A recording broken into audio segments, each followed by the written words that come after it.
ठीक है, 1 मिनट चालू कर देना हम लोग। अच्छा, तुम लोगों ने ये क्वेश्चन ट्राई किए थे जो मैंने भेजे थे? देखो, एक क्वेश्चन मैं करा रहा हूँ इसमें, एक क्वेश्चन पूरा मैं करा रहा हूँ, और फिर हम एक टॉपिक पढ़ेंगे, और बाकी किसी को क्वेश्चन में डाउट है तो मुझे पूछ लेना, है ना। एक क्वेश्चन पूरा मैं करा रहा हूँ, जो तुम्हें अभी स्लाइड पे दिख रहा है ना, ये मैं पूरा मैं करा देता हूँ, ठीक है। तो तुम समझना, है ना। तो अपन ने अभी 3 टॉपिक पढ़े, तो उन तीनों का कंबाइंड क्वेश्चन है ये, और फिर मैं नेक्स्ट टॉपिक पे आऊंगा, ठीक है। तब तुम ध्यान से समझना। 1 सेकेंड ना, जस्ट 1 सेकेंड। ओके, तो मैं देखो एक एक करता जाऊंगा, फिर उसको मिटाता जाऊंगा, क्योंकि मेरी स्क्रीन पे क्या इतनी जगह नहीं है, तो I just rub it out. Okay, तो अब तुम सब ध्यान से देखना। ओके, सबसे पहला है find gravitational potential energy of system. देखो पोटेंशियल एनर्जी कैसे निकाले जाते हैं। मान लो सबसे पहले मैं इस मास को लेके आया, फिर मैं दूसरे मास को लेके आया, और मान लो फिर मैं तीसरे मास को लेके आया, है ना। तो देखो सबसे पहले वाले मास को लाऊंगा तो एनर्जी कितनी हो जाएगी, 0। फिर मैं दूसरे वाले को लेके आया, दूसरा मतलब ये वाला मास। तो ध्यान से देखो, इन दोनों मास के बीच में कितनी दूरी है, ए। तो पोटेंशियल एनर्जी कितनी हो जाएगी, -G इंटू पहला मास इंटू दूसरा मास अपॉन क्या आ जाएगा, ए। ठीक है, तो पहले वाले को लाओगे तो उसकी पोटेंशियल एनर्जी तो क्या होगी, 0। जब दूसरे वाले को लाओगे तो पहला वाला पहले से पड़ा है, तो इन दोनों के बीच में होगी। और जब तुम तीसरा वाला लेके आओगे, कौन सा, तीसरा वाला मास, तो इन दोनों के बीच भी होगी और इन दोनों के बीच भी होगी। क्यों? क्योंकि जब तुम तीसरे को लेके आ रहे हो तो ये दोनों भी पड़े हुए हैं और ये दोनों भी पड़े हुए हैं। तो क्या हो जाएगा, देखो पहले अपन इन दोनों का निकालते हैं। तो -G, एक मास m है, दूसरा 2m है, और ध्यान से देखना ये a है, ये a है, तो हाइपो कितना होगा, √2 है। तो यहां पे क्या आएगा, √2 है। और इन दोनों के बीच में कितना आएगा, इन दोनों के बीच में आ जाएगा -G इंटू पहला मास इंटू दूसरा मास, और इनके बीच में कितनी दूरी है, a। तो ये आ जाएगा a। ताकि टोटल पोटेंशियल एनर्जी कितनी हो गई, U1 plus U2 plus U3। किसी को भी इस क्वेश्चन में कोई डाउट है तो पूछो। हिमांग भाई, मानद भाई, देखो सबसे पहले एक मास को लेके आओ। जो पहला मास लेके आते हो ना, उसकी पोटेंशियल एनर्जी 0। फिर दूसरा, आपकी इच्छा हो आप उसको दूसरा तीसरा लो, कोई फर्क नहीं पड़ता। फिर जब मैं दूसरा लेके आया तो पहला तो पहले से ही आ गया था, इसको मैं लेके आ गया था ना। तो इन दोनों के बीच में फॉर्मूला क्या है, -G m1m2/r। तो ये दूसरे का, और जब तीसरा लेके आओगे तो दोनों पड़े थे, तो दोनों लेना है, और फाइनली सबको ऐड कर देना है। हर्ष, समझ में आया कि डाउट है? सर हाँ पूछो। सर ये जो ग्रेविटेशनल पोटेंशियल एनर्जी जो होती है, इसमें ये नेगेटिव साइन का क्या मतलब होता है? क्योंकि ये फोर्स हमेशा अट्रैक्टिव है ना। मतलब अगर पोटेंशियल एनर्जी नेगेटिव होती है, मतलब आपका सिस्टम स्टेबल होता है। तो नेगेटिव का मतलब है कि ये सिस्टम स्टेबल है। अगर यही पॉजिटिव होता तो सिस्टम अनस्टेबल होता। तो सर ये कभी पॉजिटिव नहीं, नहीं, नेगेटिव कभी पॉजिटिव नहीं हो पॉजिटिव नहीं हो सकता सकता, है ना? क्योंकि दो मास हमेशा अट्रैक्ट करेंगे तो ग्रेविटेशनल पोटेंशियल एनर्जी हमेशा नेगेटिव ही रहेगी। ठीक है। अच्छा, अब मैं दूसरे पे आ रहा हूं, किसी को डाउट नहीं है तो देखो अब ग्रेविटेशनल पोटेंशियल निकालते हैं, है ना। जिसको ये टॉपिक नहीं भी पता है तो समझना, थोड़ा दिमाग लगाना। तो 1 सेकंड में ये डिलीट कर रहा हूं पूरा, है ना। जस्ट 1 सेकंड ना।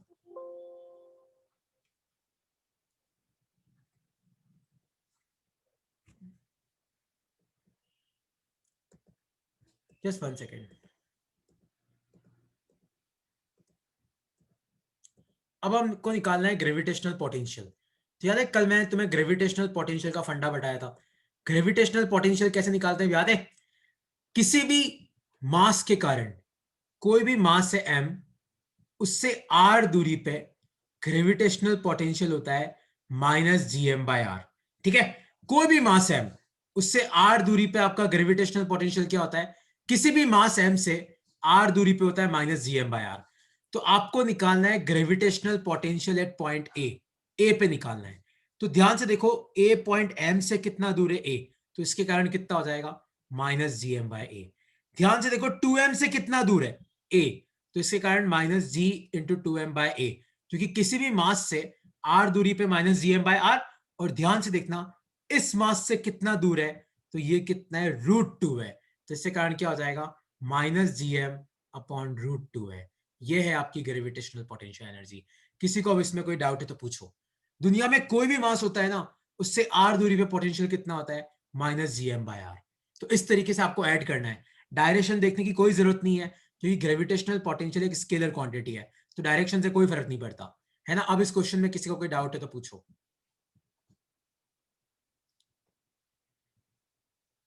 कोई डाउट है तो तुम्हें पूछना पड़ेगा, है ना, मुझे पता नहीं पड़ेगा, तुम्हें मुझे बताना पड़ेगा कहाँ डाउट है।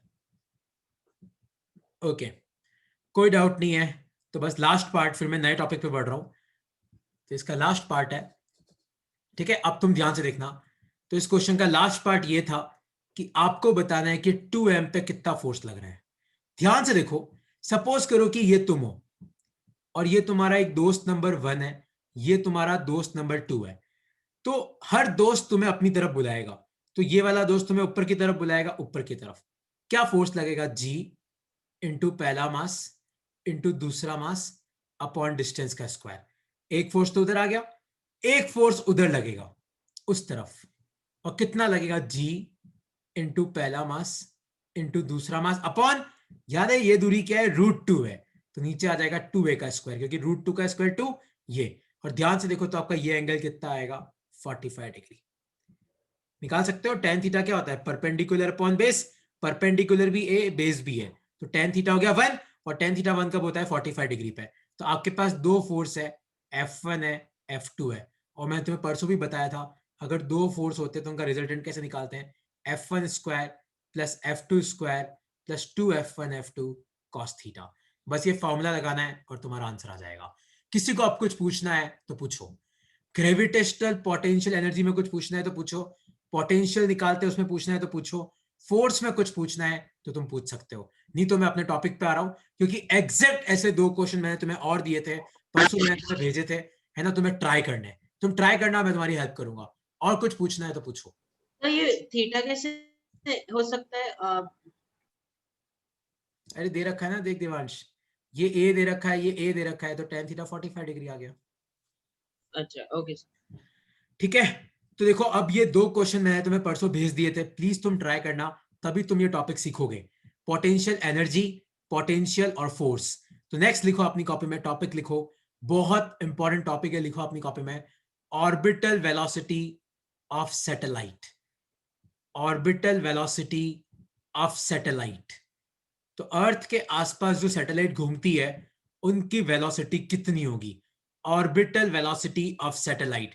पहले इसका डेरिवेशन और फॉर्मूला समझना, फिर तुम इसके न्यूमेरिकल पे आना, ठीक है। अच्छा एक बात तुम ध्यान से सोचो, तुम्हें पता है मून अर्थ का सैटेलाइट है, सबको ये बात पता है? अर्थ है, हम बोलते हैं कि मून अर्थ का सैटेलाइट है। क्यों? क्योंकि मून अर्थ के चारों ओर गोल गोल घूमता है। क्या करता है? गोल गोल घूमता है। क्यों घूमता है? क्योंकि अर्थ मून को अपनी तरफ खींच रहा है। तो कोई भी चीज गोल गोल कब घूमती है? जब उस चीज पे सेंटर की तरफ क्या लगता है? फोर्स लगता है। तो सपोज करो कि ये अपना अर्थ है, मेरे साथ साथ बनाओ, ये अपना अर्थ है, और मान लो कि अर्थ का रेडियस है आर। अर्थ का रेडियस क्या है? आर। और अर्थ के सरफेस से एच हाइट पे एक सैटेलाइट है। देखो सैटेलाइट का मास लेता हूं मैं छोटा एम, अर्थ का मास ज्यादा होगा, बड़ा एम, सैटेलाइट का छोटा एम। और मान लो कि ये सैटेलाइट अर्थ के चारों ओर गोल गोल घूम रही है। मान लो कि ये सैटेलाइट क्या कर रही है? अर्थ के चारों ओर गोल गोल घूम रही है। और मान लो कि सैटेलाइट की वेलोसिटी है v0। हम v0 क्यों लिखते हैं? v0 का मतलब होता है ऑर्बिटल वेलोसिटी। तो उस जीरो को लिखने का सेंस क्या है? 1 सेकेंड ना, हाँ, तो उस जीरो को लिखने का सेंस क्या है कि ये बताता है कि ये कौन सी वेलोसिटी है? ऑर्बिटल वेलोसिटी है। तो तुम सब ध्यान से समझना एक चीज को, कोई भी चीज गोल गोल कब घूमती है? जब उस पे सेंटर की तरफ फोर्स लगता है। तो आप मुझे बताओ, एक तो है ये वाला मास m, है ना, और आप मुझे बताओ कि सैटेलाइट पे अर्थ कितना फोर्स लगाएगा। ध्यान से देखो, अर्थ के सेंटर से ये सैटेलाइट कितनी दूर है? आप मुझे बताओ। r+h की है कि नहीं? ये r है और ये h है।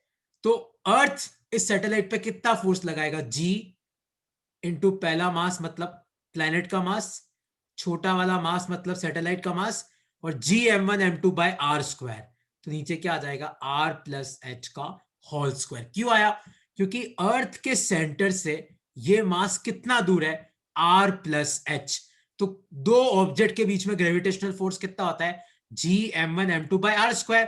तो g मतलब ग्रेविटेशनल कांस्टेंट, m मतलब पहला मास जो प्लैनेट का है, छोटा m मतलब दूसरा मास जो सैटेलाइट का है, और इन दोनों के बीच में कितनी दूरी है, r प्लस एच। और जो फोर्स सेंटर की तरफ लगता है उसको किसके बराबर रखते हैं हम, सेंट्रीपिटल फोर्स के। याद है सेंट्रीपिटल फोर्स क्या होता है, mv² बाय r। r मतलब रेडियस कितना है इसके घूमने का, r प्लस एच। तो ध्यान से देखो, m से m गया तो आपका v नॉट कितना आया, एक r प्लस एच से एक r प्लस एच गया तो आपका v नॉट कितना आया, √gm upon r plus H. लिख लो अपनी कॉपी में, ये होती है ऑर्बिटल वेलोसिटी ऑफ सैटेलाइट। तो ध्यान से देखो, आपके सैटेलाइट की ऑर्बिटल वेलोसिटी सैटेलाइट के मास पे ही डिपेंड नहीं करती है। दिख रहा है तुम्हें, सैटेलाइट का कितना भी मास हो फर्क नहीं पड़ता, जी कांस्टेंट है। ये m किसका मास है, प्लेनेट का मास। सपोज करो कि ये अर्थ का मास है, तो यहाँ पे एम ई लिख लेना। ये r किसका रेडियस है, अर्थ का रेडियस। h मतलब अर्थ के सरफेस से कितनी हाइट पे सैटेलाइट, ये h है, ये r है। तो टोटल कितना हो गया, r प्लस एच। लिख लो अपनी कॉपी में, लिख लो, बहुत इंपॉर्टेंट फॉर्मूला लिख लो। कि कोई भी चीज गोल गोल कब घूमती है, जब उस पर क्या लगता है, सेंटर की तरफ फोर्स लगता है। और जो फोर्स सेंटर की तरफ लगता है उसको किसके बराबर रख दो, सेंट्रीपिटल फोर्स के। तो ये तुम्हारा आंसर आ गया। किसी को अब इस पे कुछ पूछना है तो पूछो।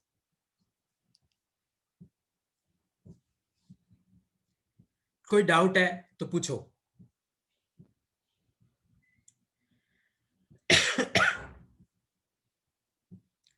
कोई भी डाउट है तो क्लियर कर लो। कोई डाउट है किसी को तो पूछना। हाँ पूछो। सर सर अगर जो हाइट है अगर वो बहुत ज्यादा कम हो तो? हाँ वो बात की बात है, अभी वो एजम्पशन है। इस डेरिवेशन में कोई डाउट है तो पूछो, कि मैंने ये फोर्स इक्वल टू इसके बराबर क्यों रखा, कुछ डाउट है तो पूछो। क्योंकि याद रखना, जो फोर्स सेंटर, कोई भी बॉडी सर्कुलर मोशन में है ना, तो उसका मतलब क्या है, जो नेट फोर्स सेंटर की तरफ होता है उसको हम किसके बराबर रख देते हैं, सेंट्रीपिटल फोर्स के। तो सेंट्रीपिटल फोर्स क्या होता है, mv² बाय r। और r मतलब क्या होता है, सेंटर से कितना दूर है सैटेलाइट। तो सैटेलाइट सेंटर से कितना दूर है आप मुझे बताओ, ये r है, ये h है। तो सेंटर से कितना दूर हो गया, सेंटर से r प्लस एच, है ना। तो लिख लो अपनी कॉपी में इसको। और नेक्स्ट टॉपिक लिखो तुम अपनी कॉपी में, total energy of satellite. Total energy of satellite, इस सैटेलाइट की टोटल एनर्जी कितनी है, टोटल एनर्जी ऑफ सैटेलाइट। देखो कैसे निकालेंगे, देखो ये अपना प्लेनेट है, इस प्लेनेट का मास है m, प्लेनेट का रेडियस है r, और मान लो आपकी सैटेलाइट जो है वो h डिस्टेंस पे है यहां पे, और ये अपनी सैटेलाइट है, मास m, और सैटेलाइट किससे घूम रही है, वेलोसिटी v नॉट से। तो याद है, टोटल एनर्जी के दो कंपोनेंट होते हैं, kinetic energy plus potential energy. तो ध्यान से देखो, इस सैटेलाइट की काइनेटिक एनर्जी कितनी आ जाएगी, half m v naught square आएगी कि नहीं आएगी। किसी भी मास की काइनेटिक एनर्जी क्या होती है, हाफ एम वी स्क्वायर। और पोटेंशियल एनर्जी क्या होगी, आप खुद मुझे देख के बताओ, -g इंटू पहला मास कितना है, m अर्थ का, दूसरा मास कितना है, छोटा m सैटेलाइट का, और अर्थ के सेंटर और सैटेलाइट में कितनी दूरी है, r प्लस एच। आया तुम्हें समझ में। अब तुम ध्यान से देखना, थोड़ी देर पहले मैंने तुम्हें वी नॉट का फॉर्मूला डिराइव करवाया था, भूल गए, हाफ m वी नॉट का स्क्वायर है, मतलब यहां पे क्या आ जाएगा, gm upon r plus H. क्योंकि वी नॉट क्या था याद है, लास्ट स्लाइड देखो, वी नॉट क्या था, √gm upon r plus H. तो स्क्वायर करेंगे तो रूट हट जाएगा, तो ये आ जाएगा gm upon r plus H minus gmm upon r plus H. तो ध्यान से देखो ये क्या फॉर्मूला बना, gmm upon 2r plus H minus gmm upon r plus H. तो देखो ध्यान से देखो, तो ये आएगा तुम्हारा minus gmm upon 2r plus H. इसको सॉल्व करना है ना, तो तुम्हें ये आंसर मिलेगा। तो ये तुम्हारी टोटल एनर्जी है। कोई डाउट है इसमें तो पूछो, कोई भी डाउट है इसमें तो अब क्लियर कर लो।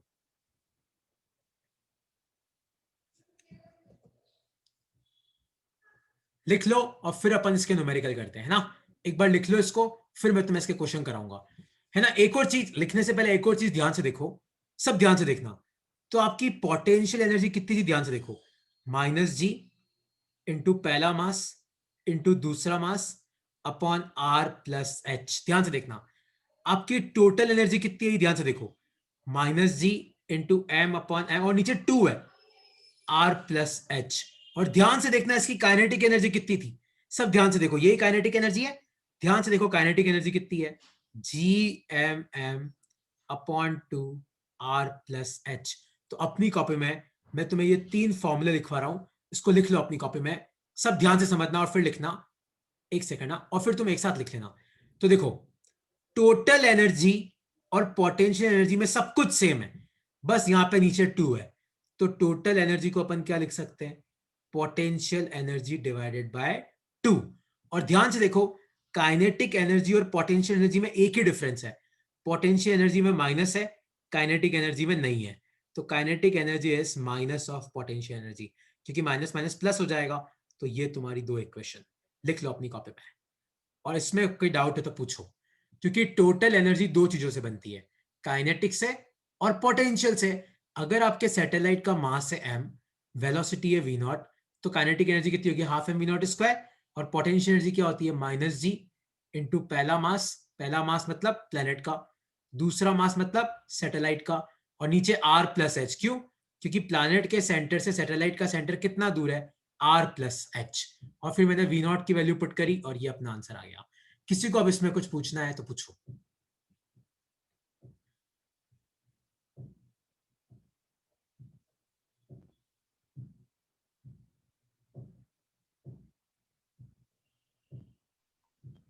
Kinetic energy potential minus potential energy upon half होनी चाहिए ना, अपन हाफ क्यों नहीं चाहिए, कि काइनेटिक एनर्जी तो नीचे 2 भी हाँ तो 2, है। ओके ओके ओके, हाँ मेरा फॉल्ट है, नीचे 2 है, 2 है, करेक्ट करेक्ट, नीचे 2 है, correct correct correct correct correct correct, लिख लो इसको। Total energy potential energy upon 2, kinetic energy हो जाएगा माइनस पोटेंशियल एनर्जी अपॉन 2। तो करेक्ट करेक्ट, हाँ पूछो, माइनस ऑफ टोटल भी तो हुआ, क्या हो गया, kinetic energy equal to minus of total energy. हाँ हाँ वो भी हो सकता है, हाँ करेक्ट है, पर वो अपने 2 रिलेशन से ही काम हो जाएगा ना, ये भी आप लिख सकते हो, ये भी आ सकता है, करेक्ट, क्योंकि टोटल एनर्जी और काइनेटिक एनर्जी का एक ही फॉर्मूला है मेरे हिसाब से, खाली माइनस का डिफरेंस है, पर वो क्या इन ऊपर वाले दोनों फॉर्मूले से भी काम हो जाता है। ये तीसरा भी लिख लो, कोई फर्क नहीं पड़ता, मतलब तुम्हें तीनों में से कोई मैं एक भी दे दूं ना, तो बाकी तुम 2 अपने आप निकाल सकते हो। जैसे मान लो मैं तुम्हें पोटेंशियल एनर्जी दे दूं, तो उससे टोटल एनर्जी भी आ जाएगी, और पोटेंशियल एनर्जी से काइनेटिक एनर्जी भी आ जाएगी, है ना। इसको लिख लो अपनी कॉपी में,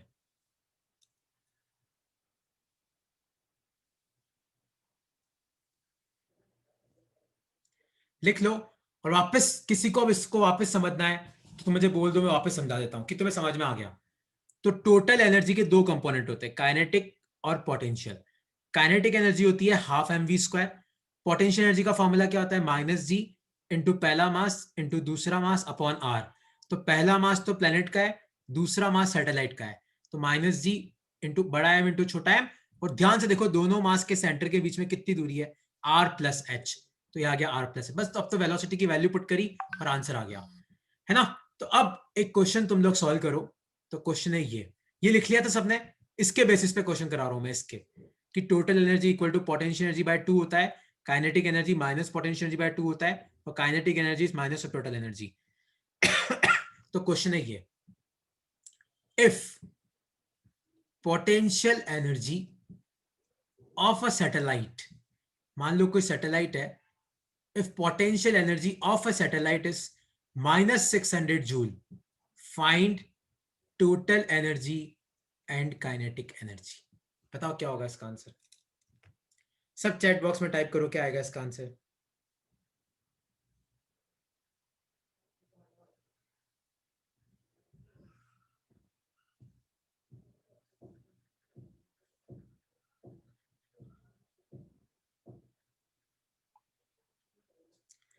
आ गया सबका आंसर कि नहीं आया, देखो फॉर्मूला देखो, total energy is negative of potential energy divided by 2। तो ये कितना आ जाएगा, माइनस इंटू माइनस 600/2, तो सॉरी पोटेंशियल एनर्जी बाय 2, तो ये आ जाएगा तुम्हारा माइनस 300 जूल, ठीक है। और काइनेटिक एनर्जी क्या था, माइनस पोटेंशियल एनर्जी बाय 2, तो काइनेटिक एनर्जी कितना आ जाएगा, प्लस 300 जूल, ठीक है। इस तरीके से निकालते हैं, आपको इस तरीके से इन फॉर्मूले को यूज करना है, ये फॉर्मूले सीधा आंसर आ जाता है, आपको इन वैल्यूज में जाने की जरूरत ही नहीं है। तो total energy is potential energy by 2, kinetic energy is minus potential energy by 2, है ना? तो ये तुम्हारा आंसर है। किसी को अब इसमें कुछ पूछना है तो पूछो, और अगर नहीं लिखा हो तो ये फॉर्मूला अपनी कॉपी में लिख लेना, ये वाला फॉर्मूला, है ना? क्योंकि मैं तुम्हें इसके क्वेश्चन करा रहा हूं अब, तो ये वाला फॉर्मूला अपनी कॉपी में लिख लेना, V0 equal to root GME upon R plus H। तो R मतलब प्लेनेट का रेडियस कितना है, H मतलब आपकी जो सैटेलाइट है वो प्लेनेट से कितना ऊपर है, H मतलब हाइट ऑफ सैटेलाइट, हाइट कहां से नापी जाती है, सरफेस से। M मतलब प्लेनेट का मास क्या है ना? तो एक क्वेश्चन है तुम्हारे लिए, लिखो अपनी कॉपी में क्वेश्चन लिखो। टू सैटेलाइट्स, आपके पास दो सैटेलाइट्स है, to satellites S1 and S2 are, लिखो अपनी कॉपी में साथ साथ, R at a height of 2r and 3r from surface of a planet, from surface of a planet whose radius is r, whose radius is r। तो आपके पास दो satellite है S1 और S2, r at a height of 2r, मतलब S1 तो planet से कितना ऊपर है 2r, और S2 कितना ऊपर है 3r, from surface of a planet जिसकी रेडियस है r। Find ratio of orbital velocity, मतलब उन दोनों की ऑर्बिटल वेलोसिटी का रेशियो निकालना है, एंड टोटल एनर्जी, और उन दोनों की टोटल एनर्जी का रेशियो निकालना है ना? अब देखो कैसे करेंगे, ऐसे क्वेश्चन ग्रेविटेशन में बहुत कॉमन है। देखो कैसे करेंगे, तो आपके पास दो सैटेलाइट है, एक कितना ऊपर है 2r, दूसरा कितना ऊपर है 3r। तो पहले अपन V1 निकालते हैं, तो फॉर्मूला क्या आएगा, रूट GM, और r प्लस हाइट की जगह क्या पुट करेंगे 2r, तो ये तो V1 आ गया, तो V1 कितना आया देखो, रूट GM अपॉन 3r। फिर आप V2 निकालना, V2 कितना आ जाएगा देखो, रूट GM, और इसमें हाइट की जगह क्या पुट करेंगे 3r। तो तुम क्वेश्चन ध्यान से पढ़ना कि तुम्हें हाइट दे रखा है कि नहीं दे रखा है, तो r प्लस 3r कितना हो जाएगा, रूट GM अपॉन 4r। तो आप मुझे बताओ कि V1 अपॉन V2 कितना होगा, तो V1 की जगह पुट करो रूट GM अपॉन 3r, और V2 की जगह पुट करो, देखो रूट GM तो नीचे रह जाएगा, रूट 4r ऊपर आ जाएगा, है ना? तो रूट GM से रूट GM गया, r से r गया, तो आपका आंसर कितना आया, रूट 4/3। ये रूट से रूट मत काट देना, है ना, पागलपंती मत करना। तो आपका आंसर कितना आया, रूट 4/3। इस तरीके से हम लोग क्या निकालते हैं, ऑर्बिटल वेलोसिटी का रेशियो। और याद है टोटल एनर्जी का फॉर्मूला क्या था, भूल तो नहीं गए? टोटल एनर्जी का फॉर्मूला था -GMM upon 2r plus h। इसमें भी सेम करना है अपने को, एक बार h की जगह 2r पुट करना, एक बार h की जगह 3r पुट करना। और अगर नहीं दे रखा है क्वेश्चन में तो एज्यूम कर लेना कि दोनों सैटेलाइट का मास सेम है, वरना कटेगा नहीं वो, है ना? तो इस तरीके से हम लोग क्या निकालेंगे, टोटल एनर्जी का रेशियो निकालेंगे। किसी को इसमें कुछ पूछना है तो पूछो।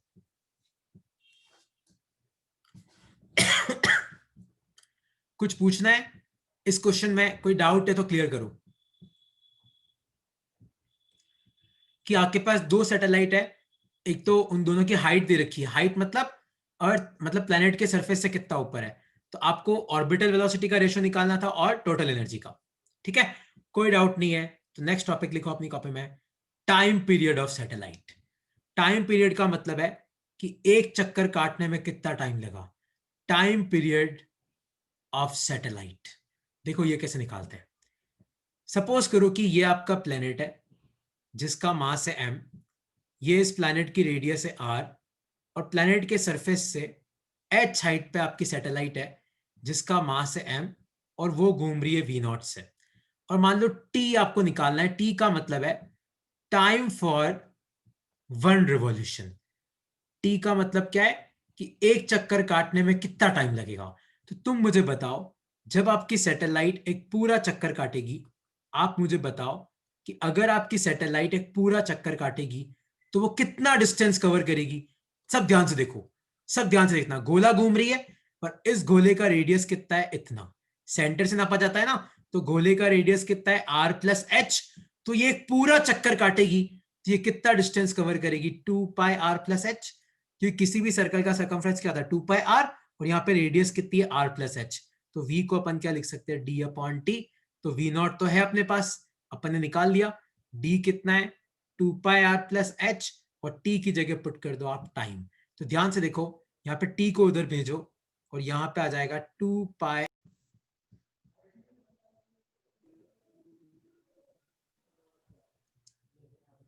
तो आप सबको स्क्रीन दिख रही है? सॉरी अब आज थोड़ा नेट का इशू है। सबको स्क्रीन दिख रही है? दिवांश स्क्रीन दिख रही है क्या?